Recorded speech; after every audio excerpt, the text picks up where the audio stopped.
All right, in this video, I'm going to be going over filters. I'm going to go over what they are, a few popular uses for them, and then I'm going to run through the 5 types of filters you're most likely going to encounter in the adventure photography world. So let's start from the top. What is a filter?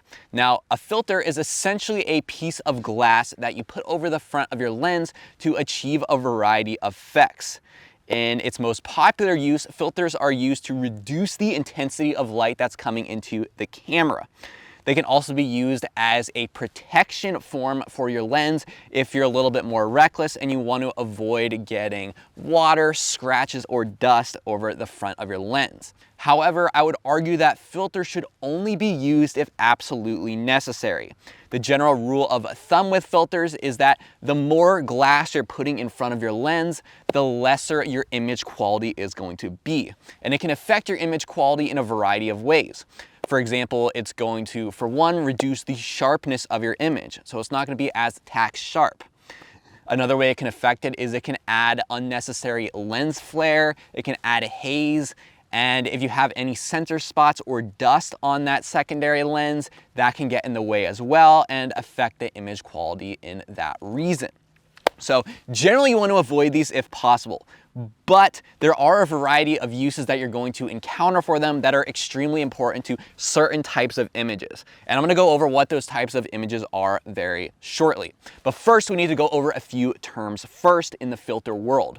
So you're going to hear the term singular, variable, and gradient filter when you start looking through filters online.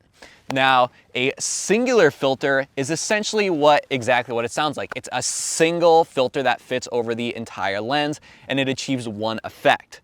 A variable filter, on the other hand, can achieve a variety of different effects.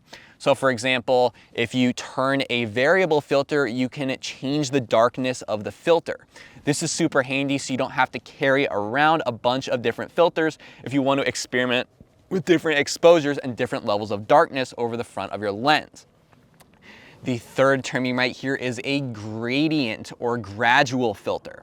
These are essentially filters that on the top or the bottom, it's lighter or darker than the other one. Generally, people use these for horizon shots. So for example, if your sky is very bright and the landscape is much darker, you can put the darker part of the filter over the sky, so that way your image can be more cleanly exposed overall. However, graduated or gradient filters aren't necessarily needed a lot in today's world because a lot of nice professional cameras have such great dynamic range that you don't even really need to do this. In addition, you could also simply use exposure blending, which is a technique I'm going to go over later in the editing portion of this course, in order to achieve this exact same effect without having to carry around another clunky filter within your camera bag. So keep in mind those 3 terms as we go through the different types of filters in this video.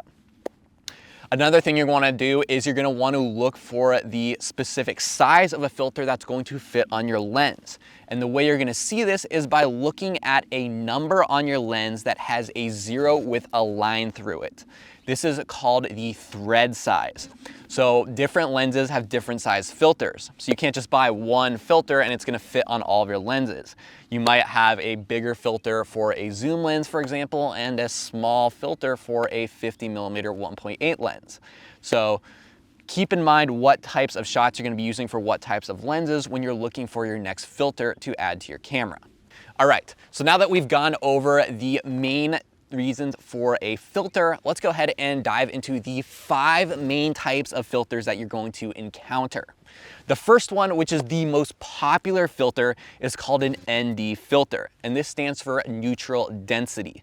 Essentially what this filter does is it reduces the brightness of the light coming into your camera.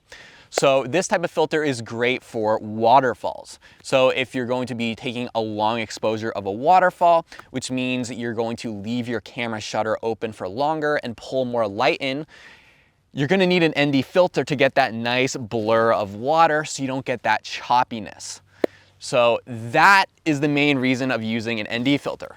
And we're going to get into that a little bit later on when I start talking about the exposure triangle, what exposure time is in long exposures and short exposures, but just know for now that it's really great for those waterfall types of shots. And ND filters can come in a variety of different densities. So for example, I'm gonna put up this chart right here where you can see the different levels of ND filters and the stops, which essentially means how dark the filter actually is. So that's an ND filter. Personally, I would recommend that you get a variable ND filter, which, as we talked about earlier, means it's one singular filter that you can turn and it's going to get lighter or darker based on your needs. This way you don't have to carry around an entire case of different filters for your camera lens, and you can just put one over the top and turn it based on the exposure of the situation that you're trying to shoot. Saves you a bunch of time, a bunch of energy, and a bunch of room in your camera bag. So that's my personal recommendation. Get one variable ND filter. The next type of filter that you're going to encounter in the photography world is what we like to call a polarizing filter. And a polarizing filter is essentially used for situations that involve water, glass, or glare. So for example, if you're shooting at a lake and there's a glare on the water, you can put a polarizing filter over your lens to reduce the level of that glare. Another example is if you're at an aquarium and you're shooting some fish through the glass, you can put a polarizing filter over the front of your lens in order to reduce the reflection or glare that's on the glass. So this will help you get more clean images.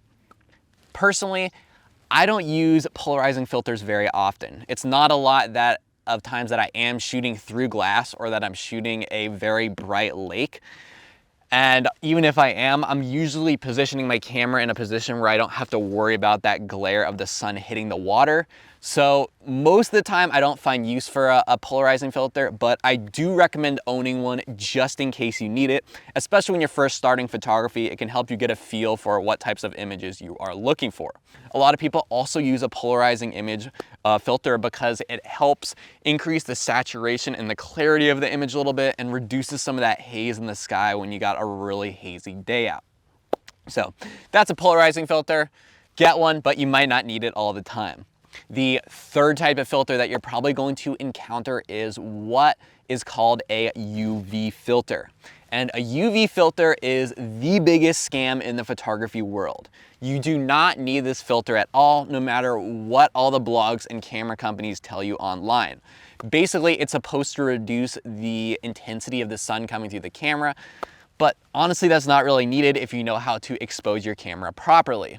A use that might come up for a UV filter is protection. So earlier when I was talking about if you want to protect your camera lens from the weather or water or sand because you don't have that great of a weather sealed lens or camera, that could be a practical use for a UV filter. However, I'd recommend not using one and just being extra careful with your camera because you really want to save that extra image quality, especially if you're working with a lens that isn't that great at the start anyway. So don't get a UV filter, you don't need one. All right, so the fourth types of filter that you're going to encounter is a macro filter. And a macro filter essentially allows your camera lens to get closer to items and still focus on them.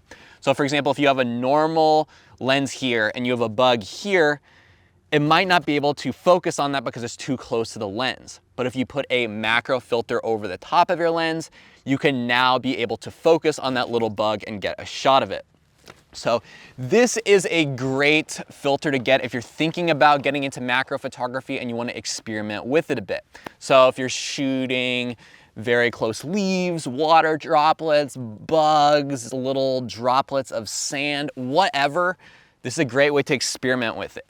The caveat is you can buy macro lenses on their own that can focus on and are made to focus on very close items already.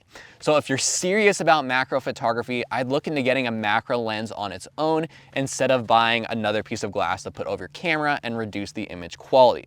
So that's my kick with macro lenses filters. Get them, experiment with them, see if you like macro photography, and if you end up liking them, then take the jump and buy a real macro lens so you can get actually close to your photos and maintain that image quality. The fifth type of filter that you're going to encounter is what I like to call a gimmick filter. And this is essentially anything that's more of a novelty and just adds a little bit of fun to your photos or shots. So for example, you might see a rainbow filter or a prism filter, or a filter that adds little stars where the light is, or even different colors. So for example, a sepia filter will give your photos that old-fashioned look, or if you want a green filter just to get a little bit funky with your shots. Just great ways to add fun to mainly portrait shots. You wouldn't really use these for landscapes very often with it looking good. So just a little fun thing to do every once in a while. If you're having a bored day and you want to experiment with something new, this could be something to learn. And the cool thing is, if you know Photoshop, actually, you don't even need to get one of these filters, because a lot of these effects you can achieve just on your own in Photoshop, and you'll have more control over the image and can make more adjustments based off what you see fit, instead of just relying on what you get in camera. So that is my spiel on filters. So don't get them unless you need them. I'd highly recommend an ND filter, basically the most necessary filter of all. Polarizing filter for occasions, UV filter you never need, macro filter if you're looking into experimenting with macro photography, and gimmick filters if you just want to have a fun portrait day with some friends. So let's go ahead and hop into the next video.